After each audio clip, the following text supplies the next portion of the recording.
رئیس شهر دوشنبه بود جهانی شد فوتبال گلی ضبطی و این تو 14 ساله ها را مسابقه باز چنین سخت تشکیل نمایید. با ترتیب رعایت میکنیم. گل دیگر به همتون تشکر.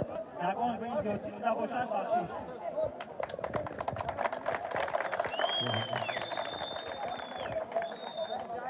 حالا اکنون دوستان عزیز گوییم با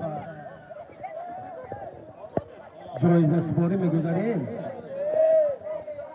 سپاسنامه برای سهم ارزنده گذاشتن در رشد فوتبال محل، عمومی گرداندن فوتبال در سطح محل و اشتراک فعالانه در مسابقه فوتبال خرد برای دریافت جام دهی اورمیتن 2025 و یکی از سهم گذارنده ها عبداللطف بهروز می‌شوند.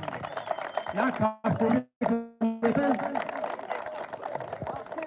حضور نداشتید البته سپاسنامه میرسد. با چنین مضمون سپاسنامه و بهمن زمان نباشند یک کارتونی میکنم من میخونم. با چنین مضمون با کرام فروش سپاسنامه با چنین مضمون با پیروز عظیمجان، با چنین مضمون با شهرام صمد،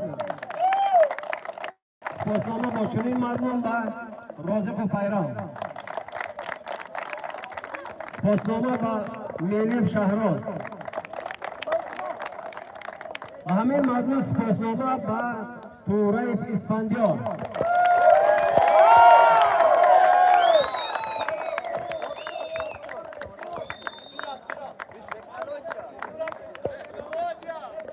و همین مضمون سپاسنامه با نردولای سنت،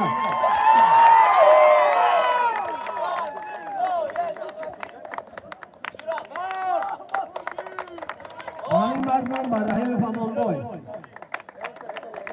سپاسنامه با همین مضمون با اونجای فرامرز، و همین مضمون با شاه محمد سامان، و همین مضمون با فرهمان کریم است. گرچند بگیم نباشند شما برای آن خواندم که شما دانید که مردم سهمگذاری نمودند، دستگیری نمودند. ورزش این گرگ سلامتی است، ورزش این قاصد صلح است. فوتبال این به هم آمدنی دولت ها دوست